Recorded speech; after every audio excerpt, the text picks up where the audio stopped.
اے علی جب میرا انتقال ہو جائے تو مجھے دن کے اجالے میں دفنانے مت جانا، ظہر کے بعد میری مٹی مت کرنا، عصر بعد میری مٹی مت کرنا، مغرب کے بعد میری مٹی مت کرنا، عشاء کی نماز کے بعد جب کافی اندھیرا ہو جائے تب مجھے قبرستان میں لے جانا، تب مجھے دفن کرنا۔ یہ کون کہہ رہا ہے؟ فاطمہ کہہ رہی ہیں۔ کس سے کہہ رہی ہیں؟ اپنے پتی سے، علی سے۔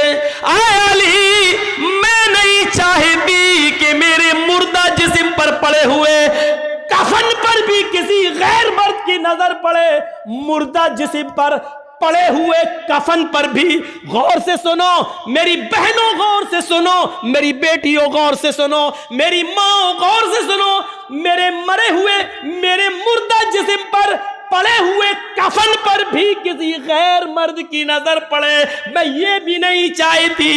ایک طرف تو مردہ مرنے کے بعد ویسے ہی سارے احکام ختم، مردہ جسم پر کفن، اس کفن کی کوالٹی اور کلر سفید اور وائٹ رنگ کا، لیکن میں نہیں چاہتی ہوں کہ کفن سے لپٹ جاؤں تب جب میرا چہرہ بھی چھپا ہوا ہو اور مجھے لے جایا جا رہا ہو تو چہرہ تو چھپا ہے، پیرہا سب چھپے، پھر بھی کفن تو نظر آ رہا ہے۔ میں نہیں چاہتی کہ میرے مردہ جسم پر پڑے ہوئے کفن پر بھی نظر کسی مرد کی نظر پڑے۔ محمد رسول اللہ کی بیٹی یہ کہہ رہی ہے، فاطمہ یہ کہہ رہی ہے، جب رات کا اندھیرا ہو جائے، اتنی رات ہو جائے کہ سفید رنگ کا کفن بھی رات کی تاریکی میں دکھائی نہ دے، تب مجھے رات کے اندھیرے میں قبرستان لے جانا اور آپ مجھے قبر کے اندر اتارنا، آپ سب سے پہلے مجھے مٹی دینا۔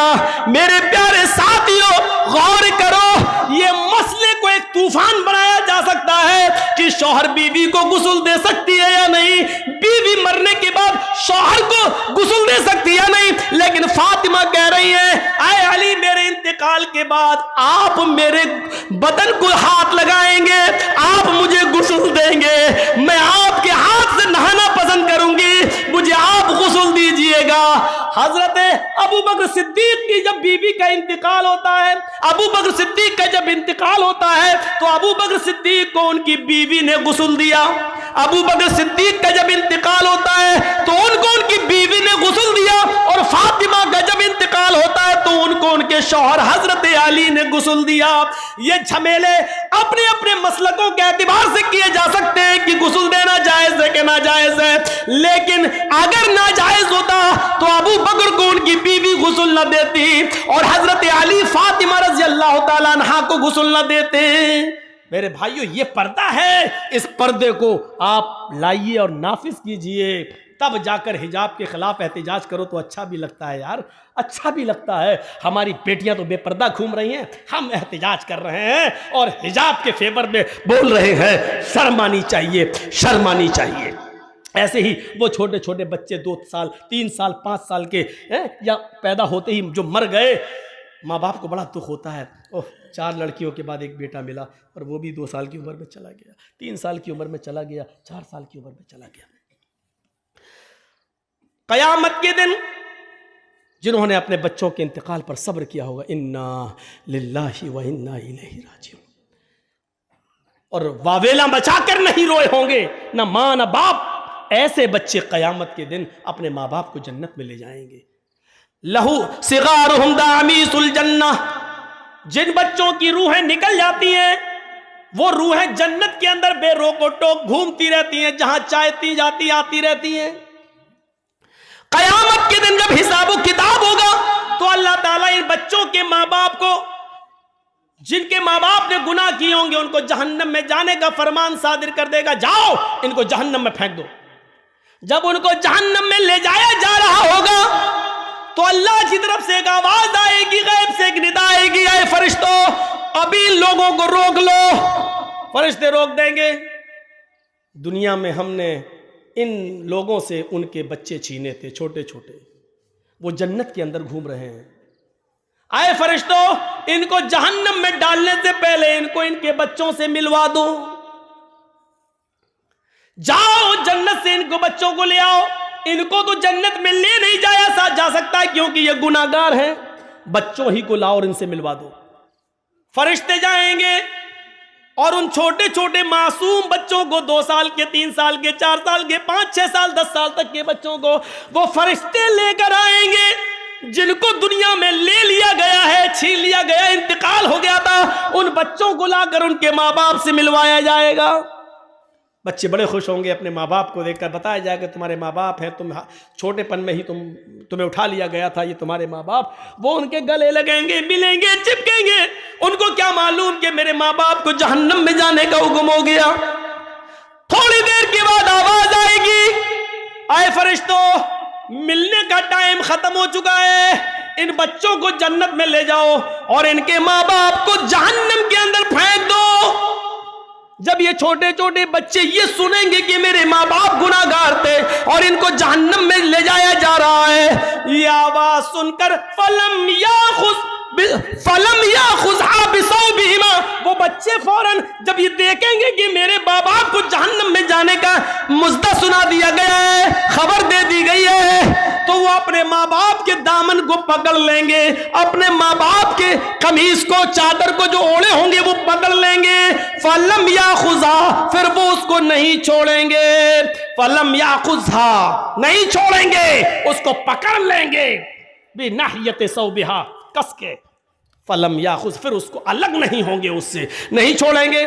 فرشتے کہیں گے ارے چھوڑو چھوڑو، کیا کر رہے ہو، نہیں چھوڑیں گے۔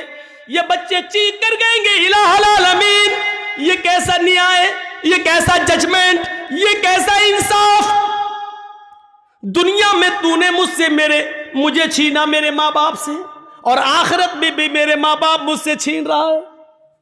اگر ادھر بھی چھیننا تھا تو دنیا میں کیوں چھینا؟ دنیا میں بھی مجھے میرے ماں باپ کی محبت نہ ملی اور آخرت میں بھی مجھے میرے ماں باپ کی محبت نہیں مل رہی ہے۔ اللہ، دنیا میں بھی ہم اپنے ماں باپ سے دور رہے اور آخرت میں بھی تو مجھے میرے ماں باپ سے دور کر رہا ہے۔ نہیں، اے اللہ، دنیا میں مجھے ماں باپ کا پیار نہ ملا، کم سے کم ہمارے ساتھ ہمیں آخرت میں تو میرے ماں باپ کا پیار دے دے، اور جب تجھے چھیننا ہی تھا تو ملوایا کیوں؟ یہ تھوڑی دیر کی ملاقات نے محبت کا ایک سمندر ہمارے دلوں میں پیدا کر دیا ہے۔ اے اللہ، میں اپنے ماں باپ کے دامن کو نہیں چھوڑوں گا۔ اللہ رب العالمین کی غیرت جوش میں آئے گی، پکار کر کہے گا اے فرشتوں، میں نے ان معصوم بچوں کی آرزو پوری کر دی، میں نے ان کی تمنا پوری کر دی، میں نے ان کی خواہش پوری کر دی۔ جاؤ، آئے چھوٹے چھوٹے بچوں، اپنے ماں باپ کی انگلی پکڑو اور ان کو جنت کے اندر لے جاؤ۔ جاؤ، میں نے تمہاری وجہ سے تمہارے ماں باپ کو معاف کر دیا ہے، ان کی مغفرت کر دی ہے۔ جاؤ، آئے بچوں، ان کی انگلی پکڑو اور تم خود اپنے ماں باپ کو جنت میں لے جاؤ۔ یہ سنتے ہی وہ بچے اپنے ماں باپ سے چپک جائیں گے اور وہ بچے اپنے ماں باپ کو پکڑ کر ان کی انگلی ان کو جنت کے اندر لے جائیں گے۔ تو چھوٹے چھوٹے بچے اپنے ماں باپ کو جنت میں لے جانے کا ذریعہ ہیں، اگر ان کا انتقال ہو جائے اور ماں باپ نے ان کے انتقال پر صبر کیا ہو تو۔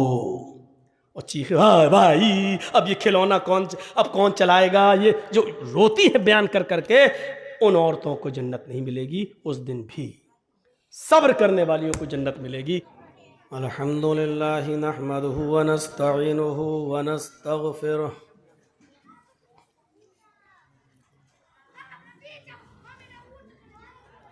ونعوذ باللہ من شرور انفسنا ومن سیئات اعمالنا،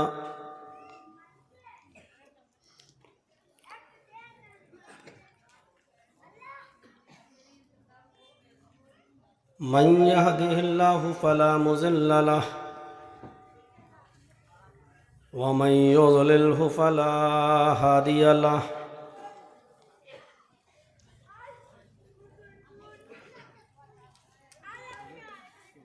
وأشهد أن لا إله إلا الله وحده لا شريك له،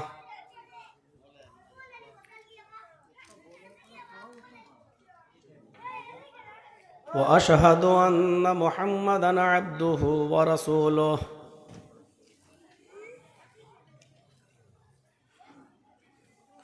أما بعد،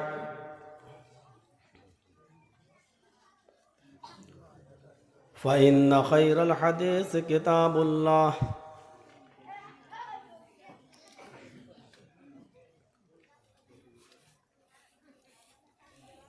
وخير الهدي هدي محمد صلى الله عليه وسلم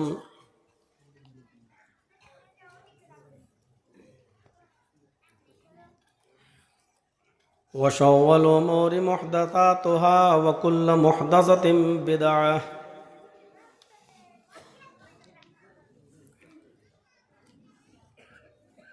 وكل بدعة ضلالة وكل ضلالة في النار.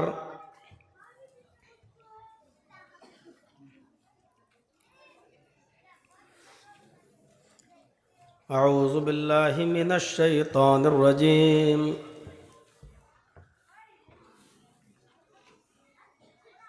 بسم الله الرحمن الرحيم. والذين هم لأماناتهم وعهدهم راعون والذين هم في صلاتهم يحافظون أولئك هم الوارثون الذين يرثون الفردوس هم فيها خالدون. رب اشرح لي صدري ويسر لي أمري واحلل عقدة من لساني يفقهوا قولي.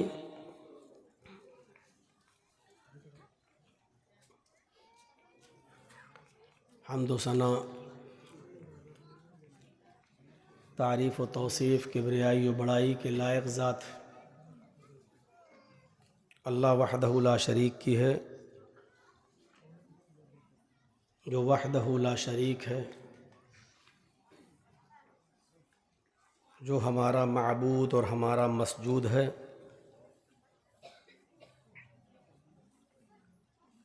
جو احکم الحاکمین ہے، رب العالمین ہے، رب ذوالجلال والاکرام ہے، کائنات کی ہر شے پر قادر، علی کل شیء قدیر. اور اسی اللہ سے ہماری یہ دعا ہے کہ رہتی دنیا تک درود و سلام کے بے شمار پھولوں کی بارش فرما، تمام پیغمبروں پر اور بالخصوص جناب محمد رسول اللہ صلی اللہ علیہ وسلم کی ذات گرامی پر اللہم صلی وسلم وبارک علیہ.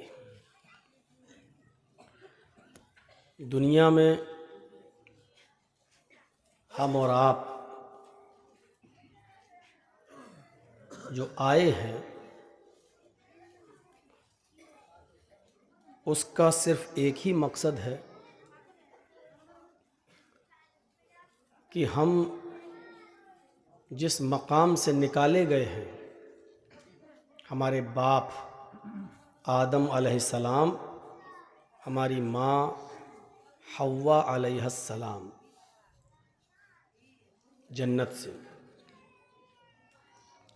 اس مقام کو ہم دوبارہ حاصل کریں،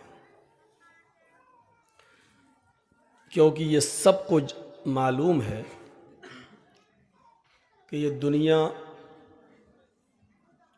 ہمیشہ رہنے کی جگہ نہیں ہے.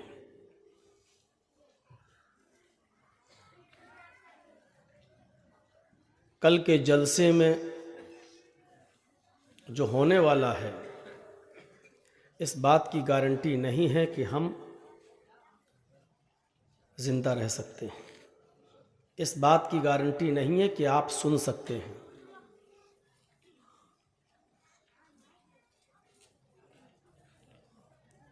ہمیں اور آپ کو بھیجا ہی اس لیے گیا ہے کہ ہم اس دنیا میں وہ اعمال کریں جن اعمال کے کرنے سے ہمیں ہمارا کھویا ہوا مقام یعنی جنت مل جائے. اور اللہ نے وعدہ کیا ہے کہ اگر تم میرے بتائے ہوئے راستے پر چلو گے، ہمارے بتائے ہوئے طریقے پر چلو گے،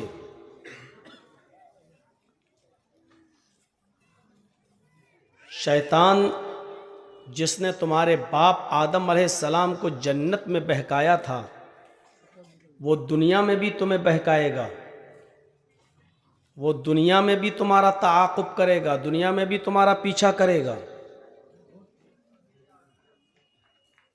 ایک مرتبہ تمہارے باپ آدم علیہ السلام اس کے جال میں پھنس چکے ہیں، اب دنیا میں تمہیں اس کے جال سے بچنا ہے۔ ہم تمہیں کھویا ہوا مقام پھر دے دیں گے۔ آدم علیہ السلام سے لے کر عیسیٰ علیہ السلام تک بہت سے نبی اس دنیا میں آئے، وہ اپنی قوم کو، اپنی برادری کو، اپنی جماعت کو جہنم سے ڈراتے رہے، جنت میں لے جانے والے کام بتاتے رہے، اور آخر میں جناب محمد رسول اللہ صلی اللہ علیہ وسلم آخری نبی کی حیثیت سے اس دنیا میں آئے، اور نبی اکرم نے بھی ہمیں وہ اعمال بتائے ہیں جو ہمیں جنت میں لے جائے۔ ہم آپ کو ذرا مائل کرنا چاہتے ہیں، اپنی طرف کھینچنا چاہتے ہیں کہ ہم دیکھیں کیا وہ اعمال ہمارے اندر ہیں، ہم دیکھیں کیا ہم وہ کام کر رہے ہیں۔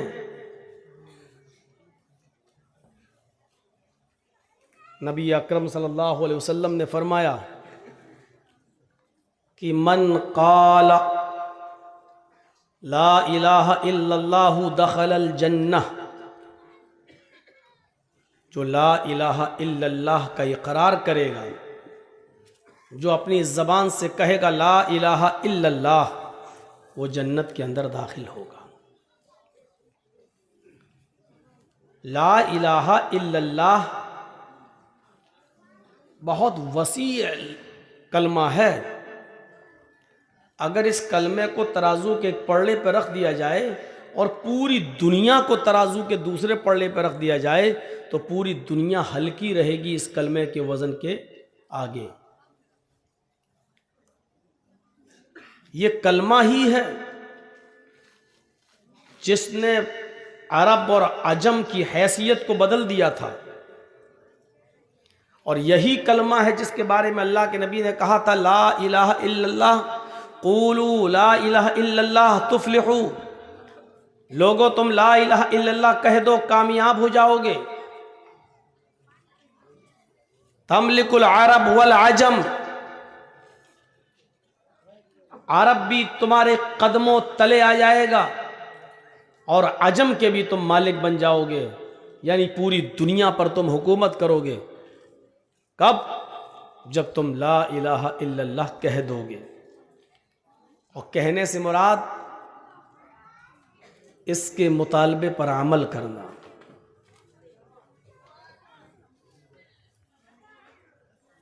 مین جھگڑا یہی تھا عرب کے اندر، کھلانے پلانے والا اللہ کو تو عرب کے کافر بھی مانتے تھے،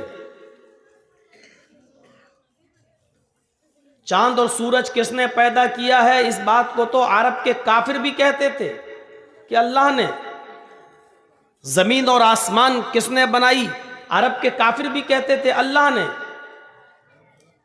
تمہیں تمہارے ماں باپ کو کس نے پیدا کیا، اس کا جواب تو عرب کے لوگ بھی کہتے تھے اللہ نے۔ لیکن اس کے باوجود وہ کافر تھے، کیوں؟ کیونکہ وہ اللہ کا یہ کلمہ لا الہ الا اللہ نہیں پڑھتے تھے، کیونکہ وہ جانتے تھے کہ اگر میں نے اس کو پڑھ لیا تو ہمیں اپنے 360 بتوں کو چھوڑنا پڑے گا، اور لات و منات یعوذ اور نصر ود سوا، یغوث و یعوق نصر کو ہمیں چھوڑنا پڑے گا. یہ ہمارے جو فرضی خدا ہیں، یہ ہمارے فرضی جو دیوی دیوتا ہیں، یہ ہمارے فرضی جو ہمارے رب ہیں، ہمیں ان کو چھوڑنا پڑے گا. تو کتنا آسان راستہ ہے لا الہ الا اللہ، جو آدمی پڑھ لے وہ جنت میں جائے. لا الہ الا اللہ مفتاح الجنہ لیس لہ اسنان. لا الہ الا اللہ جنت کی چابی ہے.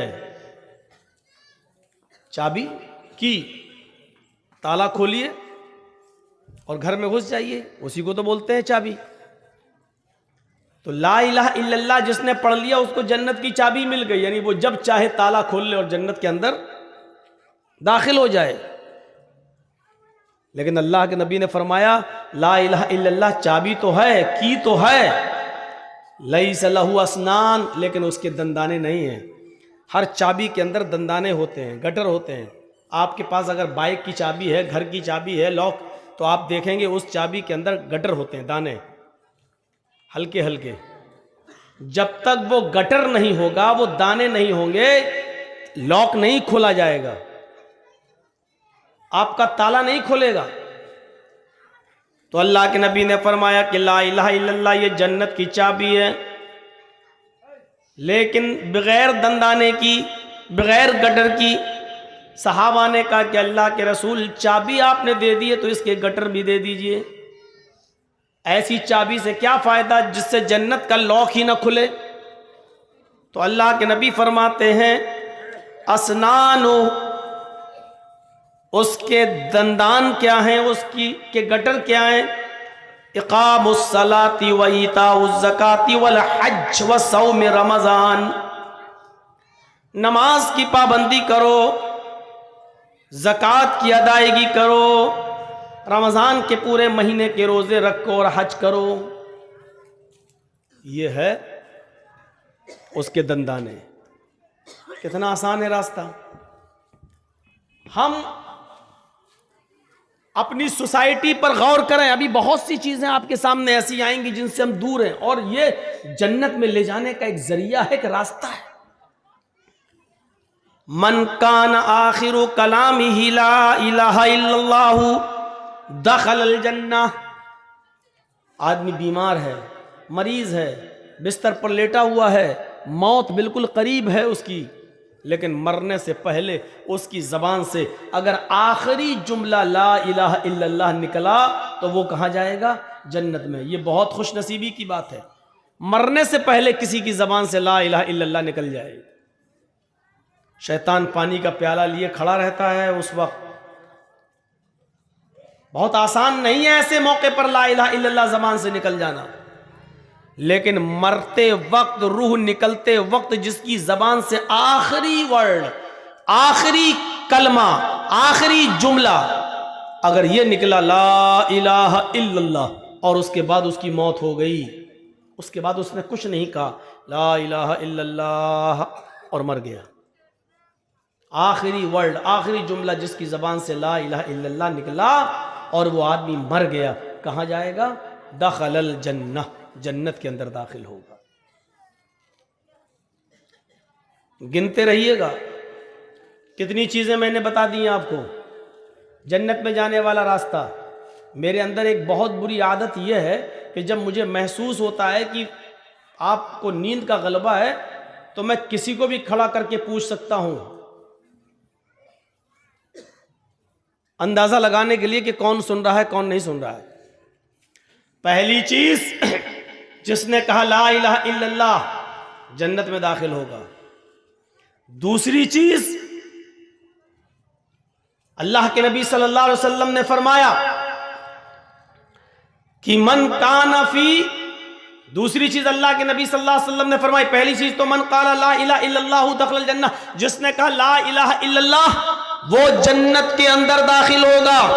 اور اس میں ایک چیز یہ بھی ہے کہ جس کا انتقال اس حال میں ہوا کہ اس کی زبان سے آخری جملہ لا الہ الا اللہ نکلا آخری جملہ جس کی زبان سے یہ نکلا لا الہ الا اللہ، وہ کہاں جائے گا؟ وہ جنت کے اندر جائے گا۔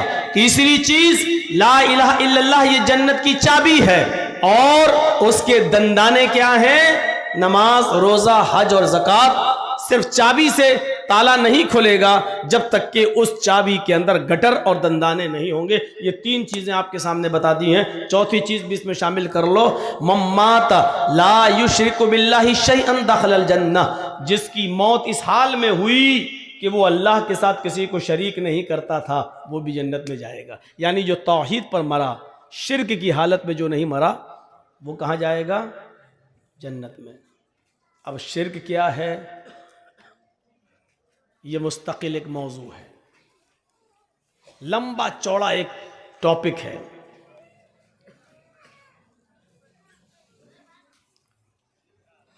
کبھی فرصت سے سن لیجئے گا، ابھی صرف اتنا جان لیجئے، اللہ کے علاوہ کسی غیر کی عبادت کرنا شرک ہے۔ اللہ کے علاوہ کسی غیر کو حاجت روا، مشکل کشا، پالن ہار، رب تصور کرنا یہ شرک ہے۔ اللہ کے علاوہ کسی اور کے سامنے اپنا دامن پھیلانا اور مانگنا یہ شرک ہے۔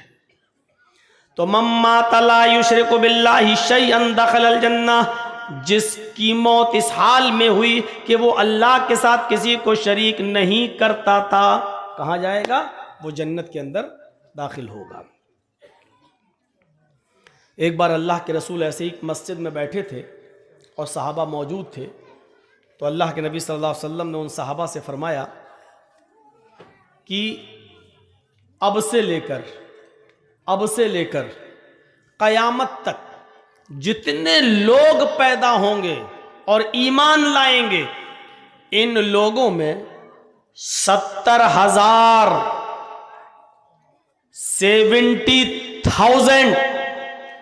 70,000 لوگ بغیر حساب و کتاب کے جنت میں جائیں گے۔ ہم سب غور کریں، کیا وہ 70,000 لوگوں میں ہم لوگ ہیں یا نہیں؟